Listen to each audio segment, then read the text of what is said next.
So dear friends, this is the very important topic for us, because a lot of the people we are facing a lot of the problems in the surgical patients. So what about the diabetes and surgery? So perioperative, that includes preoperative, intraoperative and postoperative. So how to deal the diabetes in surgical era? See, patients with diabetes experience high numbers of the hospitalizations. You know, the most of the hospitalized patients are diabetics. And surgeries with a longer hospital stays, higher treatment costs, and greater risk of the morbidity and the mortality than the patients without the diabetes. So obviously the patients with the diabetes, they have a lot of the complications when compared to the non-diabetic individuals. So that is the reason surgeon takes very lot of care whenever they deal with a diabetic patients. So usually they want a clearance letter from the physician or endocrinologist before they subject for the surgery. So major surgeries are defined as procedures requiring the general or spinal or epidural anesthesia and lasting more than 1 hour, as well as the hospitalization for more than 1 day. So that is the major surgeries. Now that hospitalization for more than 1 day is removed because the daycare surgeries, maybe the lab surgeries, etc. So they are also the major surgeries. So whenever surgery requires the general anesthesia, spinal anesthesia, or epidural anesthesia, without the hospital stay, it is a major surgery. All other procedures are defined as the minor surgeries. Surgery itself is a big trauma to the patient, and there is a risk of the wound infections, and there is a risk of the hemorrhage, and the stress will be increased in these individuals. So this stress will increase as the sympathetic activity, will increase the counter-regulatory hormones. So let us focus on the sympathetic activity. When there is an increase in sympathetic activity, the insulin secretion is inhibited. So in the diabetes, the pre-existing insulin deficiency or the pre-existing insulin resistance, these two, there will be increased glycogenolysis and increased neoglucogenesis. So whenever in the stress, so there will be the more and more glycogenolysis, so the more and more glucose will be released. In the same way, more neoglucogenesis, so the more amino acids and more fatty acids will be converted to the glucose, so there will be the more and more hyperglycemia. So not only that, there will be increased proteolysis, so the more protein is lost, so the protein loss will be there in the post-surgical patients. And increased lipolysis and increased ketogenesis, they are more prone for the ketosis.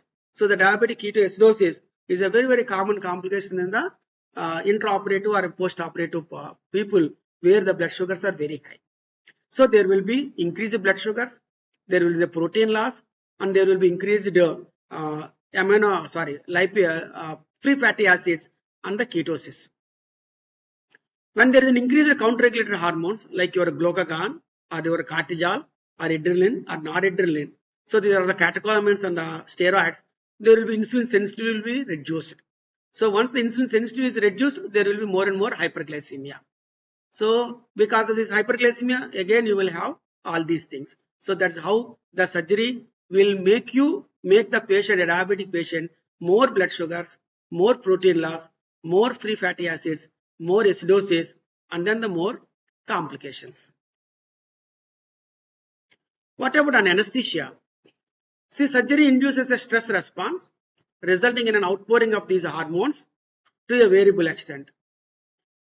Counter-regulatory hormones increase the hepatic glucose production, antagonize the peripheral effects of the insulin, that is, reduces the insulin sensitivity. General anesthesia increases the cortisol levels, while spinal and epidural anesthesia has no effect on the cortisol. So that is the reason general anesthesia, the blood sugars will go up because of your cortisol increased. Whereas the spinal and the epidural anesthesia, the blood sugar variation may not be that high when compared to the general anesthesia. Spinal and epidural anesthesia causes plasma catecholamine levels to fall, but there is usually only minimal change in the blood glucose levels. So the ideal anesthesia in all the diabetic individuals is, first is the local, second one is the block, third one is the spinal or the epidural, and last one is the general anesthesia.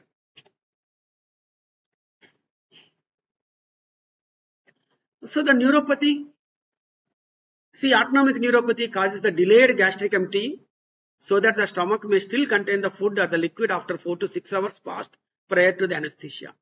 So in all the individuals, when they are major surgery, posted for the major surgery, so definitely a prolonged fasting is advisable. In those people who are having the autonomic dysfunction, what will happen? Because of the poor gastric emptying, so still some of the food particles are there in the stomach, so there will be the aspiration pneumonia. So the vomitings during the anesthesia, and definitely during anesthesia, some aspiration must be there. So the aspiration pneumonia, and then some people they go into the sepsis also, pneumonias or ventilator associated pneumonias, etc. Post-operative nausea and vomiting are more likely in patients with diabetic gastroparesis. That is the reason they admit all the diabetic is at least 1 to 2 days prior to the major surgery, not on the day of the surgery. Autonomic neuropathy can be associated with the increased risk of cardiac arrhythmias, cardiac morbidity, and postural hypotension. So that is the reason 2D echo is always needed for all the major surgeries. Not only the 2D echo, the total metabolic control is very much needed in all the diabetic individuals. Abnormal vascular and the cardiac reflexes likely to occur during the induction of the anesthesia, the tracheal intubation or extubation. So we have the cardiac autonomic neuropathy. So there will be the resting tachycardia, and there will be variation in the heart rates, and there will be the precipitation of the arrhythmias, and then maybe the sudden cardiac deaths also. So provided if they don't understand the cardiac autonomic neuropathy in a chronic diabetic individuals. So associated with the incomplete bladder emptying, post-operative retention of the urine. Patients with the peripheral neuropathy have reduced pain sensation in the feet, may not experience the discomfort from developing the pressure points and the sores during the post-operative period of the reduced limb movement. So that is the reason bed sores are very common in the chronic diabetic individuals. So post-operatively, because of the lack of the sensation. In the same way, the DVT is also very common in the chronic diabetics because they may not appreciate the cough pain. Subsequent skin necrosis and ulceration may allow the bacterial entry to the subsequent cellulitis or the osteomyelitis. See, a lot of the major surgeries now we put a lot of the tubes, nasogastric tube or catheters or intracats, etc. So these are the potential sites to induce the infection. So urinary tract infections or skin and subcutaneous infections, gastrointestinal infections, these are very important. So hand hygiene of our staff is very, very important. Vascular disease. The patients with the diabetes undergoing the surgery for CAD and peripheral arterial disease often have widespread disease in other vascular beds as well. So that is the reason whenever a fellow is subjected for a diabetes, subjected for the renal transplantation, first they get the angio, coronary angio. Because maybe the asymptomatic ischemic heart disease, so converting into a sudden cardiac death during the surgical times. So for all the major surgeries, you have to respect the heart. So that is the reason a widespread disease in the other vascular beds as well. Dehydration due to perioperative hyperglycemia may result in MI, CVA or peripheral arterial obstruction in patients who are asymptomatic prior to the surgery. So they are prior to the surgery, they are asymptomatic. But because of our dehydration or because of the other uncontrolled blood sugars or not detecting your autonomic neuropathies, so these things can happen. So post-operative myocardial infarction, post-operative CVAs, post-operative obstructions, very common. Nephropathy, patients with diabetes and impaired renal function may not be able to quickly excrete a sodium or water load. So preoperatively, their urine output is good. They are asymptomatic. But if you don't get the creatinine levels and the urea levels, when the creatinine level is 2.2 or 2.3 or the 3, so they will go into the acute kidney injury post-operatively. So AK and CKD. Okay, this is very important. So the patient with the diabetes and impaired renal function may not be able to quickly excrete a sodium or the water load. They are at increased risk of fluid overload. So acute pulmonary edema and post-operative pulmonary edema. Radiological procedures involving the IV administration of radiographic contrast material can for the acute renal failure. This is very, very important. So we need a contrast studies. So before the surgery in some cases. So unless you give a good renal outcomes, so definitely these people will have acute kidney injury. That is the reason all the radiologists, they want the creatinine levels whenever you subject for the contrast studies. So when the creatinine is a little more higher, so definitely our hydration is very, very important. If you keep these people on dehydration, so definitely there is a possibility of getting AKI. Patients undergoing such investigation should be adequately hydrated with either oral or the IV fluids and should be observed for the declining the urine output. So you have to respect the urine output. So 24 hours urine output is very, very important pre-operatively, intraoperatively, and post-operatively. According to the urine output, you have to advise the input. NSAID should be avoided in the post-operative patients. So in all the neuronephropathy patients, so NSAIDs you have to avoid. You have to avoid the contrast. You have to avoid the aminoglycosides like emcasin, gentamicin, etc. So these are very, very important. Here 66-year-old, type 2 diabetes, 12 years duration, comes to you for pre-operative control for hernia surgery. His blood reports, fasting 188, postprandial 232, HbA1c 9.8. So do you say go for head surgery? It is a hernia surgery, not an emergency surgery. So take your own time, no problem. Take your own time because the control is not good. Here A1C is more than 9.8, nearly 10. So you are inviting a lot of intraoperative complications. You are inviting a lot of post-operative complications. Okay. He is on top glycolase 80 mg BD and metformin 1000 mg BD. So stop these drugs. Start insulin. So control the fasting. Control the PP. So you need not control the get the HbA1c in 6.5 in 10 days or 5 days. But at least stop OHS. Start insulin. Control the fasting and the PP very effectively. Then subject to the doctor, surgeon for the hernia surgery. So otherwise, no, these people will get lot of the complications. Is he fit for the surgery from the diabetes angle at present? At present, no. What will you do to bring down his blood glucose so that he can undergo surgery at the earliest? Yes. Okay. Practical vardam. So how much insulin you advise this patient? How you treat? So how many times you advise? 4 times you advise. Okay. How much? 10 units 3 times a day. And basal insulin, how much you do? 6 units basal insulin. Suppose what could be the weight of this patient? 66 years. Type 2 diabetes of 12 years duration. Maybe 70 kgs. Okay. So assume that 70 kgs. Okay.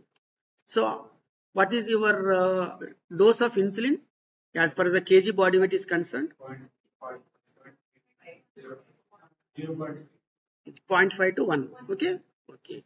So do you use 0.5 units per kg body weight? Suppose if you use 0.5 units per kg body weight, 35 units per day. If you want to use 1 unit per kg body weight, 70 units a kg. So which one is good here? 0.5 units per kg body weight or 1 unit per kg body weight? I say it is 1 unit, maybe more than the 1 unit also. Because see the OHS she is getting. He or she. See the glycolase 80 milligrams BD. That is a potent sulfonylurea. Glycolase is the sulfonylurea. 80 milligrams is a good dose. It is available in 30 milligrams, 60 milligrams, 80 milligrams. Not OD, BD. Okay. So that diabetic person is getting a very good amount of the sulfonylureas. What are the metformin? How much getting? 2 grams a day. 2 grams a day. In spite of this, what is the fasting?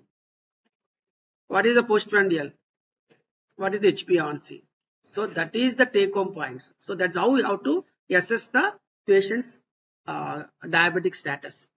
So in spite of good dose of the sulfonylurea and very good dose of the metformin, still the sugars are not under control.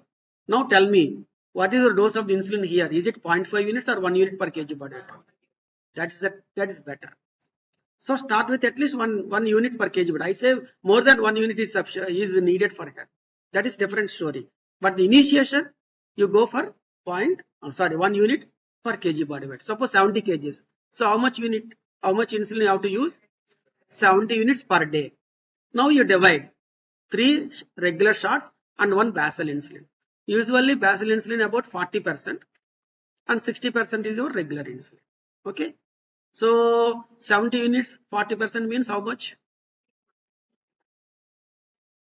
28. So give 25 units. 25 units basal insulin. So remaining 70 minus 25, 45. So that you have to give it regular insulin. So again the regular insulin not 10, 10, 10. Which one is the higher meal? Lunch. So give more before the lunch. Next higher meal, maybe dinner. So give that much, less than your lunch and more than your breakfast. So that's how you divide. Suppose 40 units you are giving in a regular insulin. So give about 18 to 20 units for the lunch, and maybe 12 to 15 units for the dinner, and maybe 8 to 10 units before the breakfast. Am I clear? So that is your take home point. Now you got the. So if you want to such patients, so you have to say retrospectively, what about her insulin resistance? What about her insulin sensitivity? So here this patient is a chronic diabetic. Chronic diabetes. How much? What is the duration of the diabetes? 12 years. So 12 years. So that's how you have to straight away start it. If you start with 5 units, 5 units, 5 units, 10 units, 10 units, 10 units, it will take 3 months for that 10-year surgical fitness. Okay. So in that way you can start. And then she is saying that according to the fasting blood sugar, you can adjust over the basal insulin. You are starting the Lantus, 25 units today, and after 5 days, the fasting blood sugar is 100. Okay, good. Suppose after 5 days, the fasting blood sugar is 80, then reduce from 25 to come to 20. Or after 5 days, the fasting blood sugar is 150. So increase from 25 to 28 or the 30. Like that, you have to adjust the doses accordingly. Again, pre-lunch blood sugar. Again, the pre-dinner blood sugar. And then the bedtime blood sugar. So adjust your fasting, your regular insulins. Your pre-breakfast regular or pre-lunch regular or pre-dinner regular. You adjust like that. So am I clear?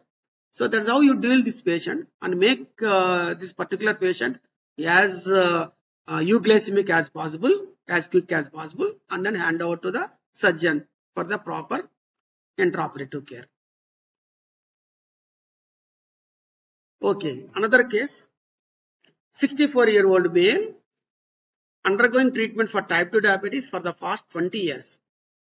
So 20 years industry. He got the diabetes at the age of 44 years. Recently underwent a coronary angiogram, which has revealed triple vessel disease. That is very common in our routine practice. Okay.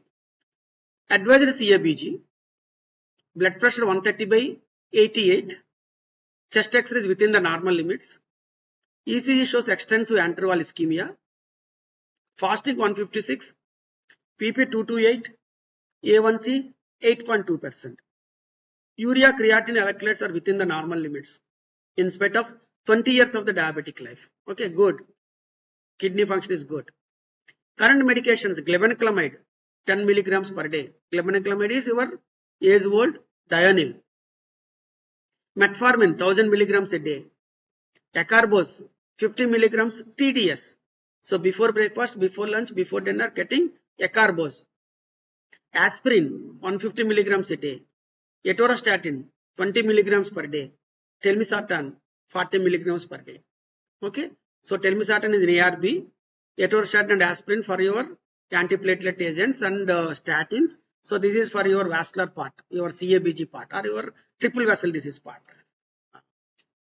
Now our aim is, as a diabetologist, you keep this patient as fit for the surgery as possible. So what is your, that could be the answer. Yes. Is he fit for surgery? Bypass? No. Okay. So what to do? Is there any need to change the medications? Yes. What medications? The first answer is stop the OHS. Stop the OHS. Anyhow, this is a major surgery, CABG. So they need insulin, both intraoperatively, postoperatively also. So start insulin therapy before the surgery itself. Okay. Now tell me, same. How much you start?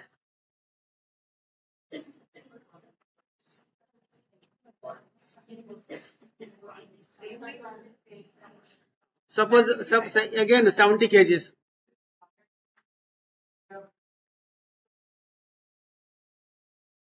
Long acting? No, always a regular insulin, short acting, basal insulin. No. Before the surgery, we can use the control.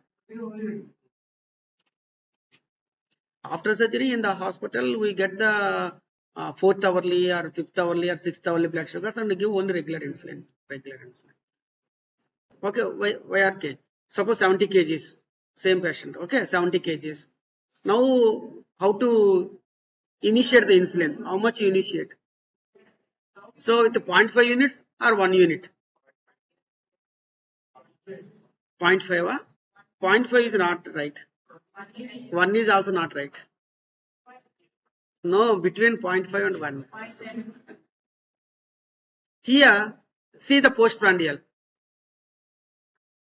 228, not very high when compared to the earlier patient. The earlier patient 300. Here the fasting is higher. Which one is higher here? Postprandial or fasting? Fasting is much higher. 156. Okay. And A1C 8.2. So you can give here maybe 0.75 units per kg body weight. So 70 kgs, you can give about 60 units or 55 units per day. So give about 20 to 25 units regular basal insulin to control your fasting blood sugar, and then adjust the doses of other insulins accordingly, so that in another period of maybe 1 week to 10 days, you make this patient as euglycemic and hand over to the CT surgeon. Okay. Any other? Start not regular. We are starting 2 times or 4 shots. 3 shots regular insulin, 1 basal insulin. Before us. Because before the surgery, if you want to plan for the insulin therapy, always give the 4 shots, basal bolus therapy. So that why we are interested, because the surgeon should get good name, anesthesia should not get any complications, and finally there should not be any post-operative complications, and he should not develop any wound sepsis, and he should be discharged as early as possible from the hospital. So that is our main aim.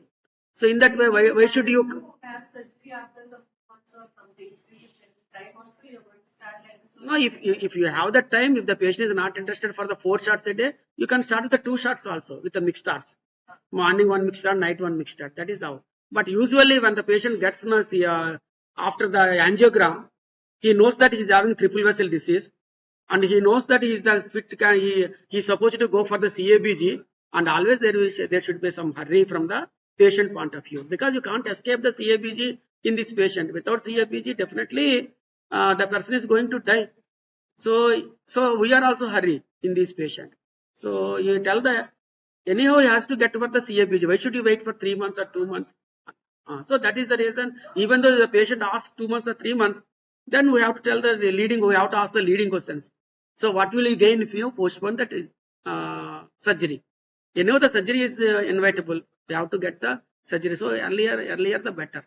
So get maximum maybe 15 days or 10 days or 20 days or 1 month. So make this patient euglycemic and hand out to the CT surgeon.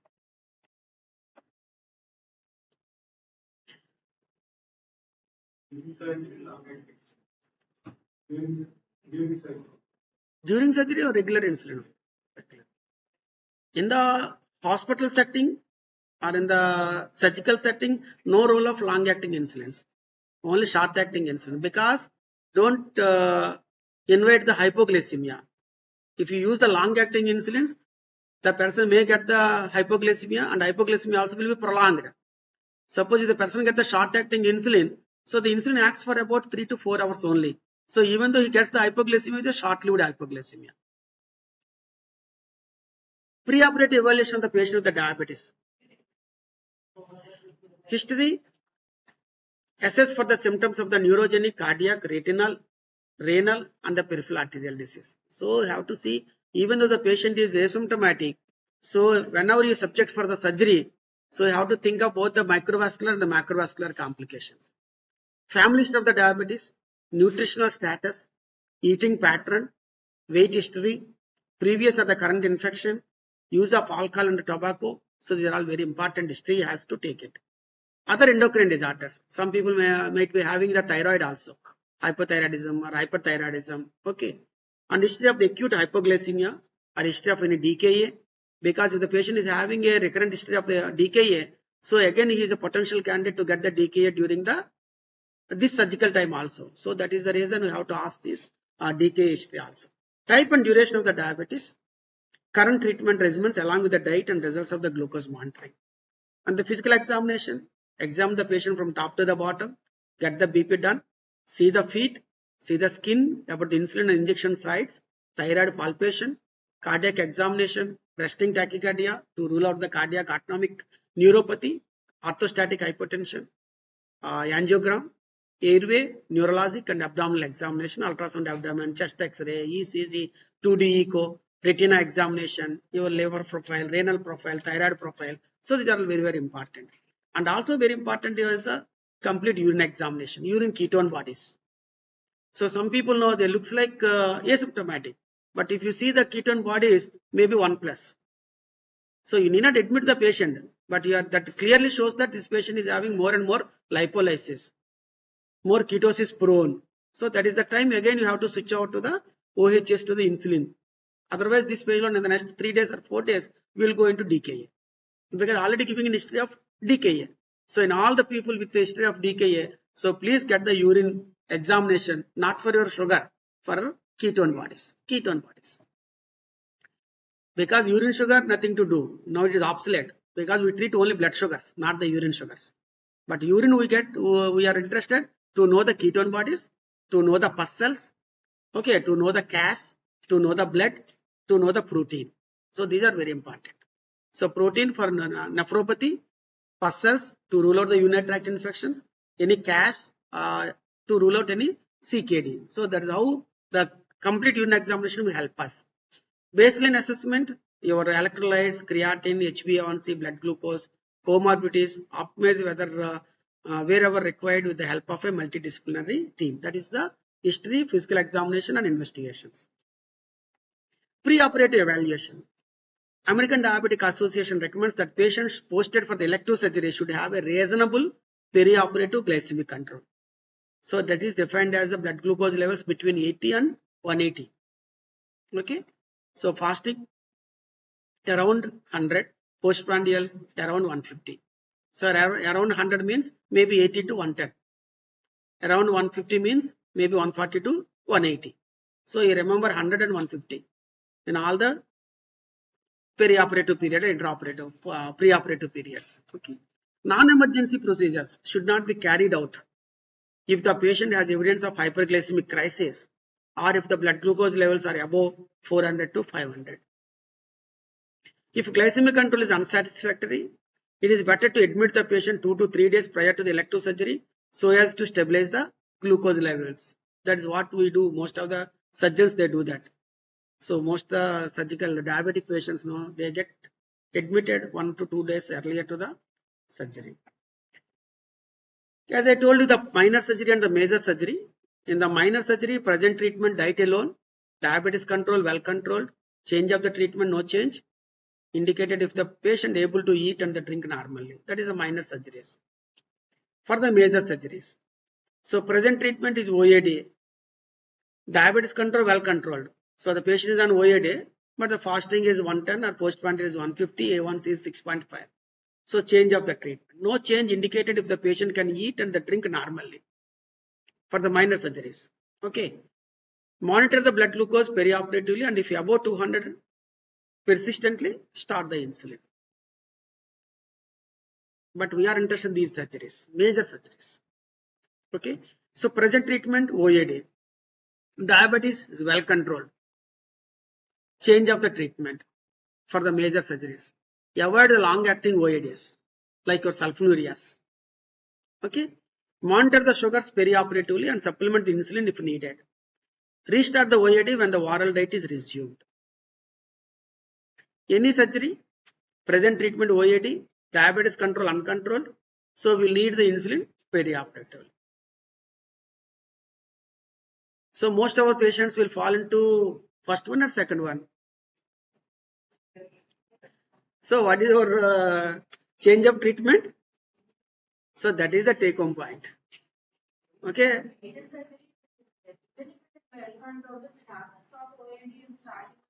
Yeah, that is right. Not avoid. So even in the correct answer from my side is type of the surgery major, OAD, diabetes control, well control, change of the treatment, stop OAD, start insulin.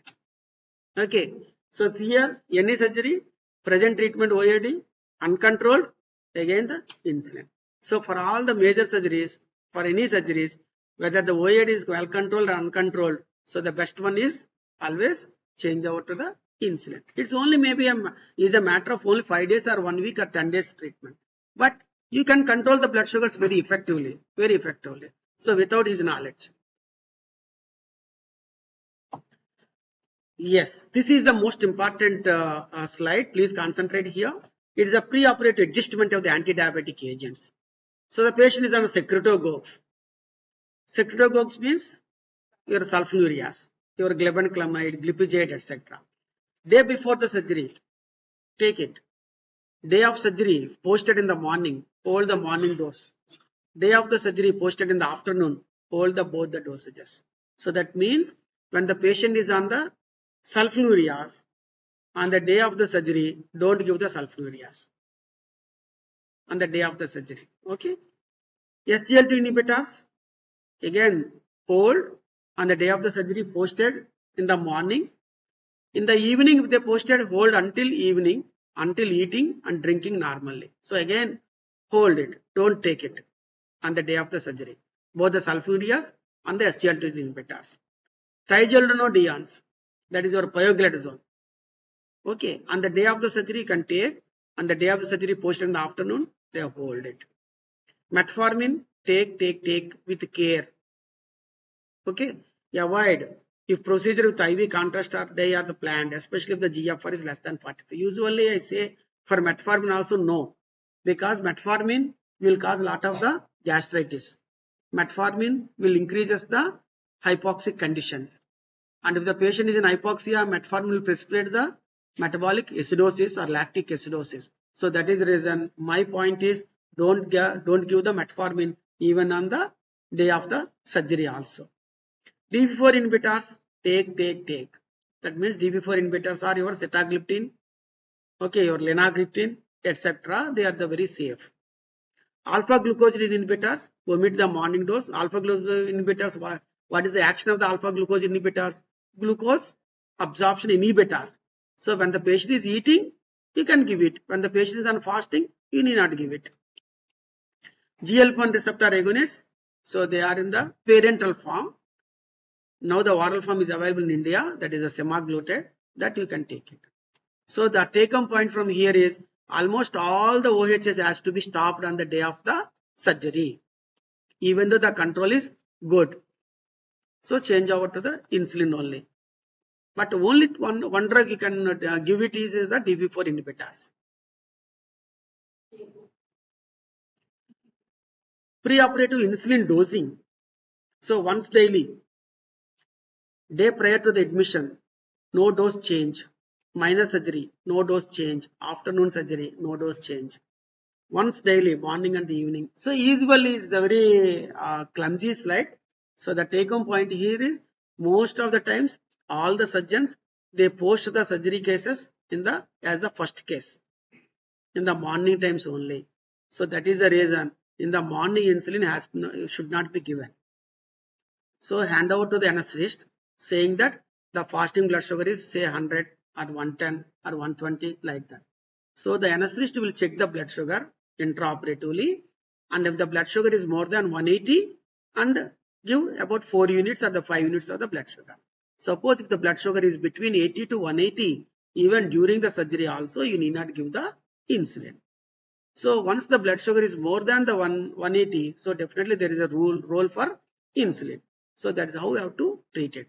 But there in the Western countries, no, they may post these diabetic cases afternoon or the evening times. That is the different story. But in India, most of our people, surgeons, they give a lot of respect to the diabetic people. So they give only they opt for always the morning as the first case or the second case, maybe at 9 a.m. or the 10 a.m. they go for the surgical. So don't give the morning insulin. Okay, on the day of the surgery, don't give any insulin, regular insulin. So hand over to the anesthetist saying that his fasting blood sugar is this much. And then during the surgery also check the blood sugar. So all the theaters should have a glucometer.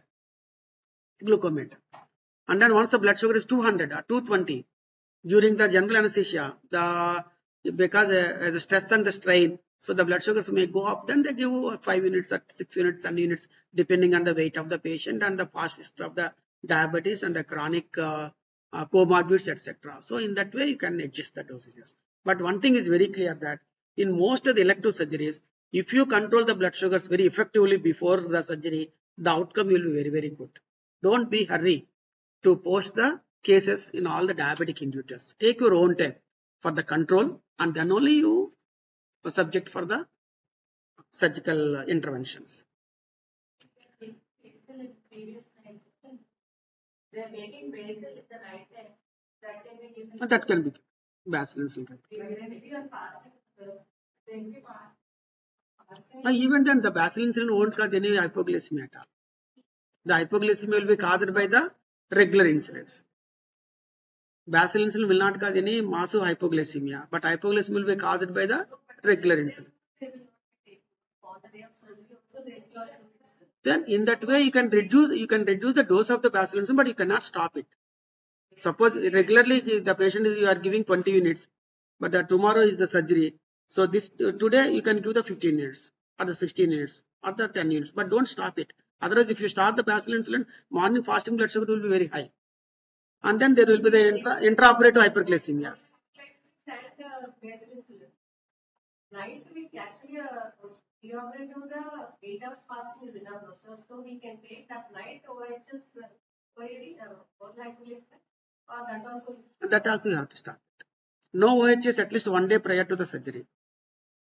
Total insulin only. We can reduce the dose. Yeah. Next day, depending on the particular level, That's right. Perioperative management, blood glucose is to be maintained below the 180 perioperatively. For patients, any doubts? No, sir, clarify your doubts, no problem. Okay. Usually for our patient with diabetes and pregnancy, we usually ask patient to take the before day dose also, oral. Only at least what I do is I usually change the insulin on the day of surgery only. No, change the insulin to the 1 day prior to the surgery. So you will get more benefit because good control. Sometimes actually if it is little borderline, nowadays diabetologists are advising to continue with oral post-operative. Post-operatively. Yeah, just borderline diabetes, not very high. As controlled 100 fasting and 100 like that post-operative. With because she won't be taking much of the time. The patient is on plain metformin, that's 500 mg OD. So in such cases. So suppose if the surgery is on the spinal anesthesia, no problem. Suppose if the surgery is on the general anesthesia, definitely there will be a problem. So spinal anesthesia, you can allow them a food, no? So immediately no problem, nothing will happen. But the patient is on the general anesthesia, then there will be a problem in giving the OHS 1 day prior to the surgery. So in such individuals, when you are posted under the spinal anesthesia, you can give the OHS 1 day prior to the surgery also. On the day of the surgery, you can change out the insulin. Suppose if it's converted to the general anesthesia, then it will be the problem. So we don't know whether this patient is 100% on the spinal anesthesia. Sometimes there will be a conversion to general anesthesia also there. So in high risk individuals, or especially from the VIPs, so better to start the insulin at least 2 days, 3 days prior to the surgery. Because previously diabetes. So is there any conversions of the spinal anesthesia to the general anesthesia in your practice? Suppose you are planning for the general spinal anesthesia. We don't have. If there is real complication unless 90% of cases What is the percentage? 95%. 95%. Okay. Any problem during surgery, if the spinal is over only, then only they can change it to GA.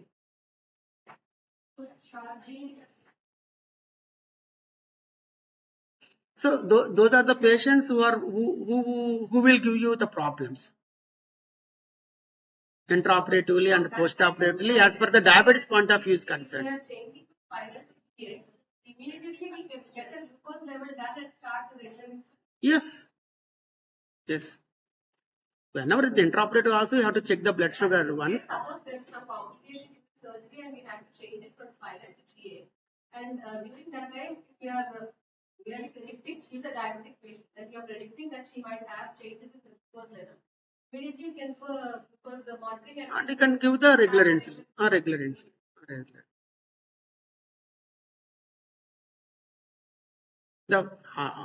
The most important point is keep the blood sugars between 140 to 180. But nowadays, whatever diabetologists we said, they are not actually second and third day also we are not giving regular insulin. We are just continuing with metformin. Patient is comfortable only. Previously, when we used to study, they used to say during pregnancy you have to start insulin anytime. Now, because the only diabetics are, we are regularly using oral diabetic drugs. We are not starting insulin. Old days it was only insulin even during the pregnancy period also. But now only for delivery and all only they are prescribing regular insulin. Otherwise, we are continuing with the oral hypoglycemia. Yes, you're absolutely right. That's what I am doing also. See, in most of the GDMs now we don't require any insulin. Yeah. So we require only just metformin, maybe 250 milligrams BD or TID, or 500 milligrams BD or that's enough. In most of 80% of the population. So when the blood sugars are beyond fasting beyond 90 or postprandial beyond 120, in spite of 1 gram of the metformin, then we add the regular insulin. Maybe just 4 units or the 5 units are sufficient. Not even the 15 or 20 units also not required. But the problem is pre-gestational diabetes. So when they get the diabetes in the 3rd month of the pregnancy or the 4th month of the pregnancy or the 5th month of the pregnancy, they are the candidates who needs very intensification of the insulin therapy. So there you have to use that. One patient right now with me. So before the breakfast, I am giving 24 units. Before the lunch, about 35 units. Before the dinner, 15 units. And again, the basal insulin about the 25 units. Per day, nearly 90 units she is getting it. See, the patients already on insulin and those undergoing the major procedures are best treated with IV insulin infusion during the surgery, as this allows for the rapid correction of the hypoglycemia, hyperglycemia. Dosing of the correction of the boluses. So all these things, so when the blood sugar is more than, I told you, more than the 141 to 180, 181 to 200, give this much of the infusion. Insulin sensitive, give low. Insulin resistance, give more. Suppose first time detected diabetics, start with the low dose. A chronic diabetic, long-standing diabetic, already taking very high doses of the OHS, you start with the higher doses. So there are the infusion protocols. Emergency surgery in the diabetes. Correct the metabolic decompensation before the surgery, wherever the possible. Accurately note the time of the last insulin shot or medication intake, as this will influence the blood glucose control. Frequent blood glucose monitoring is a must. IV insulin infusion is recommended in the most cases. Post-operative care, insulin and the glucose infusions are to be continued until the feeding commences. Higher doses of the insulin may be needed in the presence of immobility, infection or steroid therapy. Repeated monitoring of the urine output, fluid balance, serum urea creatinine electrolytes is always advisable. Here and among the electrolytes, mostly the potassium levels. On transfer from the ICU care, the preoperative insulin regimen can be restarted. Maintain the overlap of 1 to 2 hours between the initiation of the subcutaneous insulin and the cessation of the IV infusion. Non-insulin therapies can be restarted once the patient is medically stable and eating regularly. That is very important. When he takes the normal diet, then you can change out to the OHS alone. So as long as the patient is on the liquid diet or the semi-solids, so always continue the insulin therapy only. So thank you very much for your patient hearing.